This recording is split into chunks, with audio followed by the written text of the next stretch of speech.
North இந்தியால வந்து இப்போ ப்ரொட்டஸ்ட் நடந்துட்டு இருக்கு. அதாவது சிஜேபி வந்து ப்ரொட்டஸ்ட் பண்ணிட்டு இருக்காங்க நீட்டுக்காக. இத பத்தி நீங்க என்ன நினைக்கிறீங்க? ஆக்சுவலா இந்த CJP cockroach Janata party. So இந்த காக்ரோச் ஜனதா பார்ட்டின்றது பார்த்தீங்கன்னா இது ஒரு ஆக்சிடென்டல் பார்ட்டின்னு தான் நம்ம சொல்லணும். ஆக்சிடென்டல் பார்ட்டி அப்படின்னும் போது பார்த்தோன்னா இதுக்கு ஒரு ப்ரீ பிளானோ இல்லாட்டி இப்படி ஒரு பார்ட்டி உருவாக்கணுன்ற ஐடியாவோ யாருக்கும் கிடையாது. ஸோ இதுக்கு முக்கிய காரணம் யாருன்னு சொல்லணும்னா நம்ம சீஃப் ஜஸ்டிஸ் தான் சொல்லணும். அந்த கிரெடிட் மொத்தமே அவருக்கு தான் கொண்டு போய் கொடுக்கணும். ஏன்னா அவர் தான் சொன்ன ஒரு வார்த்தை தான். அவர் சொன்ன வார்த்தை என்ன அப்படின்னு பார்த்தோம்னா இளைஞர்களும் சமூக சேவர்களும் இன்னைக்கு கரப்பான் பூச்சி போல பெருகிட்டாங்கன்னு சொன்ன அந்த ஒரு வார்த்தையால உருவான ஒரு பார்ட்டி தான் இது. இப்போ இந்த பார்ட்டிக்குன்னு பார்த்தீங்கன்னா ஒரு காமன் அஜெண்டாவோ இல்லாட்டி ஒரு ஆப்ஜெக்டிவோ எதுவும் பெருசா அதுல ஒரு பர்பஸோ இருக்க மாதிரி பெருசா தெரியல.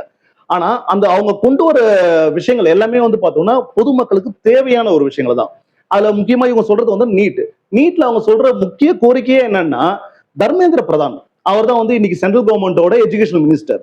அவரை வந்து பதவி விலக சொல்றாங்க. அவர் ஏன் பதவி விலக சொல்றாங்க அப்படின்னு பார்த்தோம்னா நீட்ல நடந்த குளறுபடிகள். ஸோ இந்த குளறுபடிகள் ஏற்பட்ட மரணங்கள் ஒரு சின்ன தவறு எவ்வளவு பெரிய வீழ்ச்சியை கொண்டு போய் சேர்க்குது அப்படின்றத இதனாலதான் வந்து இந்த பார்ட்டி வந்து இந்த ப்ரொடெஸ்ட கொண்டு வராங்க. பட் இதுல என்னோட கன்சர்ன் என்னன்னா குறைஞ்சபட்சம் கவர்மெண்ட் என்ன பண்ணிருக்கணும் அவங்களை கூப்பிட்டு பேச்சுவார்த்தை நடத்திருக்கணும். ஒரு பேச்சுவார்த்தை நடத்திருக்கணும். குறைந்தபட்சம் அந்த மினிஸ்டர் வந்து ஒரு மன்னிப்பாவது கேட்கணும். அட்லீஸ்ட் இன் ஃபியூச்சர்ல அது போல நடக்காதனாவது ஒரு அஷூரன்ஸை கொடுக்கணும். எதுவுமே இல்லாம இவங்க அமைதியா இருக்கிறது வந்து மக்களோட கோபத்தை கவர்மெண்ட்டுக்கு எதிராக திருப்பதுக்கான வாய்ப்புகள் தான் இன்னும் அதிகமாகும். ஸோ அவங்களோட போராட்டத்துல நிச்சயமா நியாயம் இருக்கு. ஸோ அதை கவர்மெண்ட் ஆய்ந்து யோசிக்கிறது நல்லது. இப்போ அந்த பேச்சுவார்த்தை சொல்லியிருந்தீங்க இல்லையா? அவங்க அந்த பேச்சுவார்த்தைக்கு முன்னாடி அந்த லத்தி சார்ஜ் இருக்கட்டும், டியர் கேஸ் எல்லாம் பண்ணது, ஸ்டூடெண்ட்ஸ் மேல பண்ணது, அது எந்த அளவுக்கு உங்களை பாதிச்சுது? ஸ்டூடெண்ட் பவர் பாத்தீங்கன்னா எல்லா சந்தர்ப்பத்திலையும் இங்க not only India across the world student power தான் வந்து ஒவ்வொரு கவர்மெண்ட்டையும் ஃபார்ம் பண்றதுக்கு முக்கிய காரணம். நம்ம எல்லாருக்குமே தெரிஞ்சது இங்க பாத்தீங்கன்னா ஸ்டூடெண்ட் பவர் தான் வந்து டிஎம்கேன்ற ஒரு கவர்மெண்டே கொண்டு வந்தது. முதல் காங்கிரஸ் ஆட்சி இழந்த ஒரு மாநிலம் சொன்னோம்னா அது தமிழ்நாடு தான். அதுக்கு முக்கிய காரணம் பார்த்தீங்கன்னா மாணவர்களோட எழுச்சி. அது போல இந்த ஒரு எழுச்சியை வந்து மத்திய அரசு சரியா கையாள தவறிட்டாங்கன்னா நிச்சயமா அடுத்த எலெக்ஷன்ல அது அவங்களுக்கு பேக் ஃபயர் தான் ஆகும். கவர்மெண்ட் வந்து ஸ்டூடெண்ட்ஸ் பேச்சை கேட்கறதுக்கு வந்து ரொம்ப தயங்குறாங்க. அது எதனால இருக்கும்னு நீங்க நினைக்கிறீங்க? கவர்மெண்ட் கேட்கறது தயங்குறாங்கன்னா ஸ்டூடெண்டோட கேள்வியில நியாயம் இருக்கு. ஸோ அந்த நியாயத்தை இங்க செயல்படுத்த வரணும் அப்படின்னு சொன்னா மினிஸ்டர் வந்து ரிசைன் பண்ண வைக்கணும். ஸோ அது செய்யும் போது பொலிட்டிக்கலா அவங்களுக்கு உள்ள ஸ்ட்ரகிள் இருக்கு. பொலிட்டிக்கல் ஸ்ட்ரகிள் அப்படின்னு பார்த்தோன்னா அந்த ஓட் பேங்க் பாலிடிக்ஸை பார்த்து தான் வந்து அவங்க அதை ஹோல்ட் பண்றாங்க. அப்படி இருக்கும்போது அவரோட ஓட் பேங்க் அவங்க ஹோல்ட் பண்ண ட்ரை பண்ணாங்கன்னா ஸ்டூடெண்ட் ஓட் பேங்க் அவங்க இழப்பாங்க. இந்த கன்சர்ன் வந்து அவங்களுக்கு இல்ல. ஸோ இதை பத்தின ஒரு சிந்தனை இருந்தா நிச்சயமா ஸ்டூடெண்டோட கோரிக்கையை வந்து அவங்க ஏத்துக்கிட்டு இருப்பாங்க. முதல் நாளே இந்த பிரச்சனை முடிவுக்கு வந்திருக்கும்.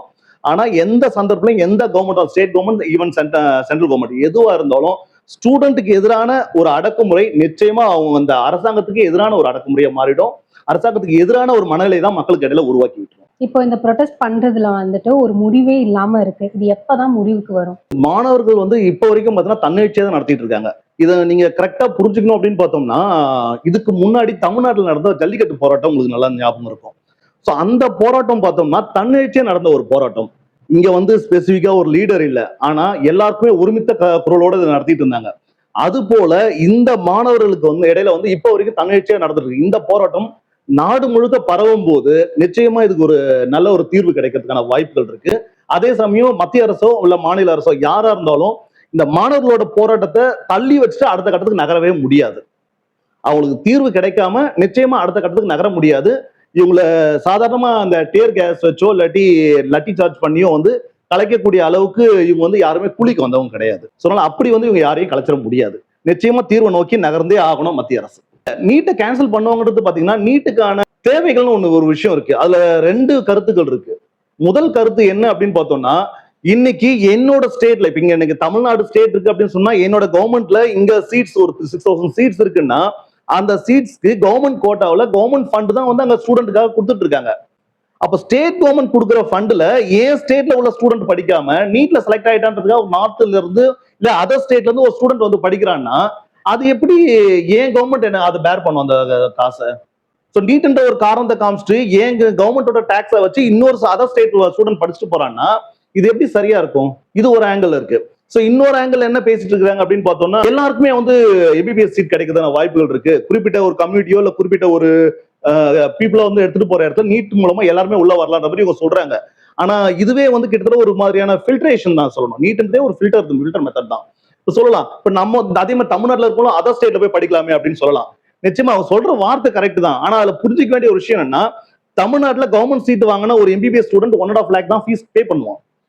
பட் அதே இங்க தமிழ்நாட்டுல சீட் கிடைக்காம இங்க இருந்து அதர் ஸ்டேட்டுக்கு போறான்னா, ஃபார் எக்ஸாம்பிள் பஞ்சாப்க்கு போறான்னு வச்சுக்கங்களேன், பஞ்சாப்ல போற அந்த ஸ்டூடெண்ட், தமிழ்நாட்டுல இருந்து போற அந்த ஸ்டூடெண்ட் 7.5 lakh பே பண்ண வேண்டியது இருக்கு.